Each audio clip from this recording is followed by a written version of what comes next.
Hello, welcome to Nirmala accountancy classes. आज हम लोग रूल्स ऑफ डेबिट क्रेडिट के संबंधित नियम का एप्लीकेशन करते हुए टी शेप्ड अकाउंट्स बनाना सीखेंगे। ठीक है। रूल्स ऑफ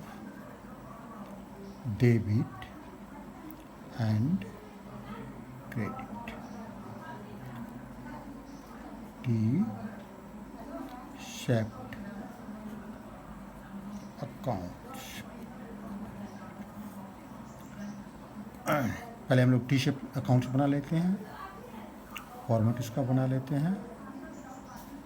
फॉर्मेट हम लोग सीधे सीधे बना लेंगे।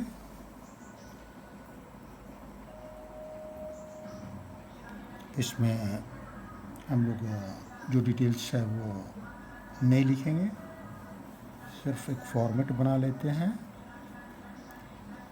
ये टी शेप अकाउंट्स हो गया।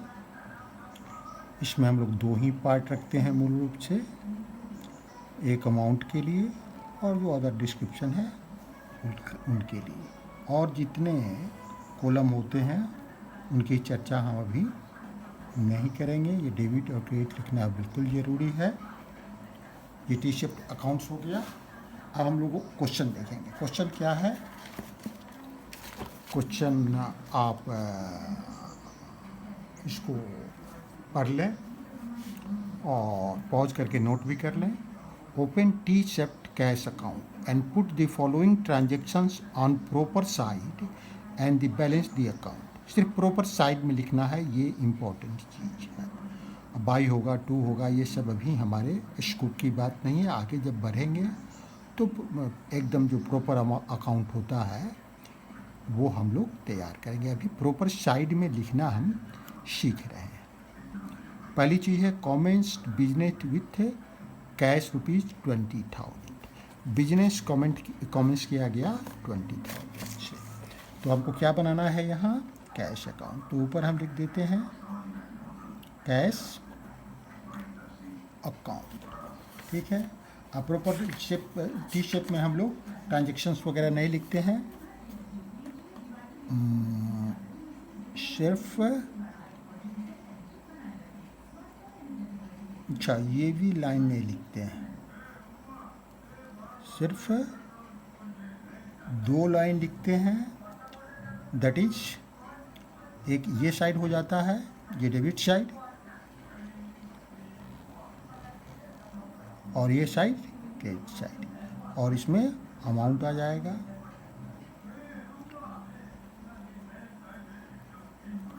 यहाँ अमाउंट आ जाएगा। ठीक है। कैश बुक हमको बनाना है। तो कैश में कमेंस बिजनेस जब शुरू हो रहा है तो पैसा क्या होगा? इंक्रीज करेगा। तो हम यहाँ 20,000 लिखेंगे। ठीक है। ये 1 नंबर हमारा ट्रांजैक्शन हुआ। ठीक है। उसके बाद बॉट फर्नीचर्स ₹3,000। 3,000 का फर्नीचर खरीदा है तो कैश क्या हुआ? कैश हमारा कम हुआ, कैश का खर्च हुआ। तो सेकंड ट्रांजैक्शन हमारा कहाँ होगा? दैट डिक्रीज किया। तो कहाँ डिक्रीज, एसेट के डिक्रीज को कहाँ लिखते हैं? क्रेडिट साइड में। कैश एक एसेट है और एसेट के डिक्रीज को कहाँ लिखते हैं? Credit side. Bought goods ₹7,000। फिर हम लोगों ने बॉट किया गुड्स। तो यहाँ गुड्स अकाउंट के लिए हम लोग को जब बॉट करते हैं तो क्या यूज़ करते हैं? परचेज। तो परचेज जब करेंगे तो कैश हमारा डिक्रीज करेगा। डिक्रीज को हम लोग कहाँ लिखते हैं? क्रेडिट साइड में। कहाँ लिखते हैं? क्रेडिट साइड में। क्रेडिट साइड में कितना? 7,000। Sold goods for ₹9,000। अब जब गुड्स सोल्ड हुआ तो हमारा कैश क्या हो रहा है? इंक्रीज कर रहा है। तो इंक्रीज को हम लोग कहाँ लिखते हैं? एसेट अकाउंट के डेबिट साइड में। तो 9,000 यहाँ हो गया। अब पेड क्रेडिटर्स, हमारा जो क्रेडिटर्स है उसको हम लोगों ने पेमेंट किया तो कैश का डिक्रीज हुआ। तो किस साइड में लिखेंगे? क्रेडिटर्स हमारा जब डिक्रीज होगा, घटेगा, तो किस साइड में लिखेंगे? क्रेडिट साइड में। तो यहाँ लिखेंगे 4000। अब हम इसका बैलेंसिंग करेंगे, दोनों साइड का टोटल करेंगे। ये 29,000 आया और ये 14,000 आया, तो इसका मतलब ये साइड अधिक है। तो ये साइड का टोटल ही हम दोनों साइड लिखेंगे। 29,000 यहाँ लिखेंगे और 29,000 हम यहाँ लिखेंगे।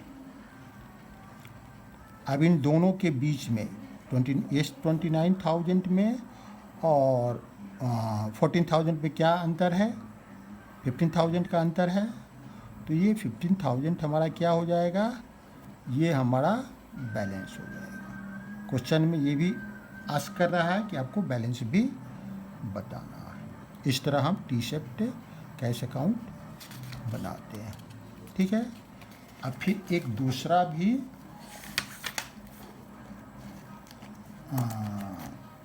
टी शेप्ड अकाउंट बनाना है।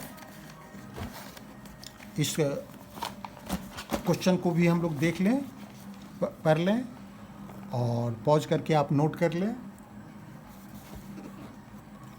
ये क्वेश्चन है, prepare T shaped cash account from the following transaction. T shaped cash account ही बनाना है इन transaction. Started business with cash ₹40,000, bought goods for ₹22,000, sold goods for ₹18,000, bought goods on credit from Ram ₹15,000, sold goods to Mohan ₹18,000, paid to Ram ₹10,000, cash received from Mohan ₹15,000। इसमें कुछ cash book से related है, कुछ नहीं है। जो नहीं है उसको हम एंट्री नहीं करेंगे। अब लोग देखते हैं कौन कौन सी एंट्री कैश बुक में आएगी। फिर दूसरा फॉर्मेट एक बना लेते हैं कैश बुक का, टी शेप्ड।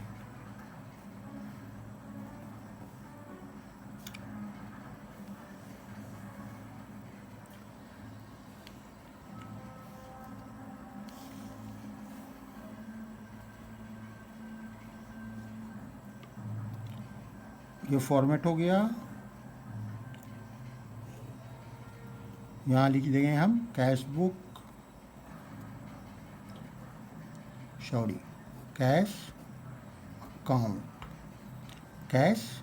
अकाउंट। इसमें अमाउंट लिखेंगे,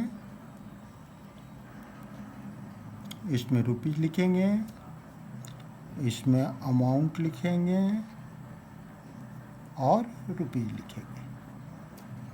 हम ट्रांजेक्शन पढ़ते हैं। स्टार्टेड बिजनेस विथ कैश ₹40,000, तो 40,000 कैश हमारा इंक्रीज किया, तो इंक्रीज को हम लोग डेबिट साइड में लिखेंगे 40,000। सेकंड ट्रांजेक्शन है बॉट गुड्स फॉर ₹22,000, तो बॉट हुआ जब गुड्स तो हमारा कैश डिक्रीज किया, तो कैश डिक्रीज किया तो इधर लिखेंगे 22,000। ये डेबिट साइड हुआ, ये क्रेडिट साइड हुआ। Next sold goods for ₹18,000, goods बिका थर्ड, तो हमारे पास कैश इंक्रीज हुआ कितना? 18,000।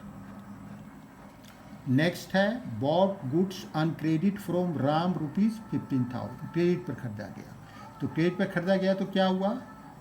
हमारा परचेज इंक्रीज हुआ, परचेज अकाउंट खोलना नहीं है। राम का अकाउंट इंक्रीज हुआ, वो राम क्रेडिट होगा, तो एक क्रेडिटर होगा, तो वो भी हमको खोलना नहीं है, उसकी कोई एंट्री नहीं करेंगे।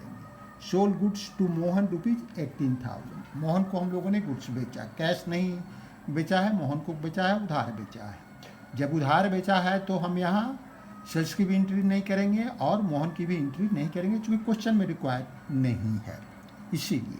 फिर नेक्स्ट क्वेश्चन देखते हैं। नेक्स्ट ये देखते हैं क्वेश्चन, पेड टू राम ₹10,000। अब यहाँ हमारा कैश डिक्रीज कर रहा है, कैश पर इफेक्ट हो रहा है। ये पॉइंट नंबर कितना है?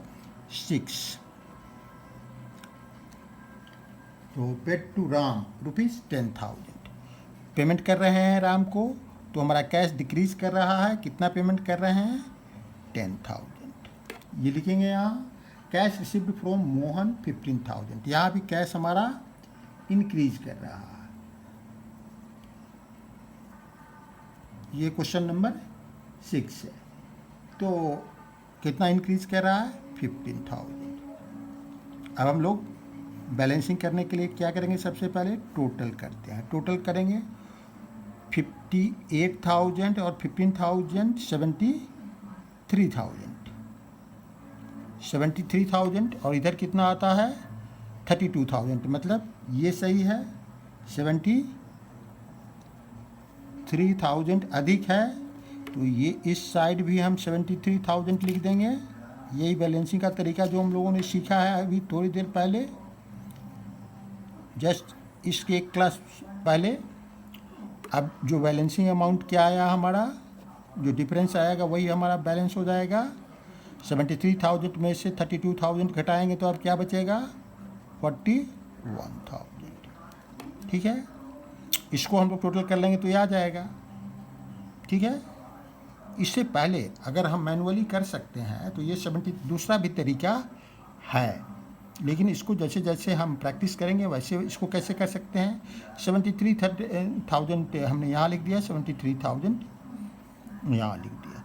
अब इसको ऐसे भी कर सकते हैं, 0 0 0 में क्या जोड़ेंगे कि 0 आएगा? 0 जोड़ेंगे। फिर क्या जोड़ेंगे कि 0 आएगा? 0 जोड़ेंगे। फिर क्या जोड़ेंगे कि 0 आएगा? 0। 2 में क्या जोड़ेंगे कि 3 आएगा? 1, तो यहाँ 1 लिख दिए।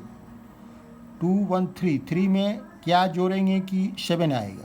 4, तो यहाँ 4 लिख दिए, 7 आ गया। तो इस तरह भी हम बैलेंसिंग कर सकते हैं। अगर बर्ड आई व्यू से हमको पता चल जाता है कि ये साइड ही ज़्यादा है, ये साइड कम है, तो अलग अलग रफ करने की भी बाद में ज़रूरत आपको नहीं रह जाएगी। जैसे जैसे आपको प्रैक्टिस होता जाएगा आप सीधे बैलेंसिंग भी कर सकते हैं। Thank you, see you again.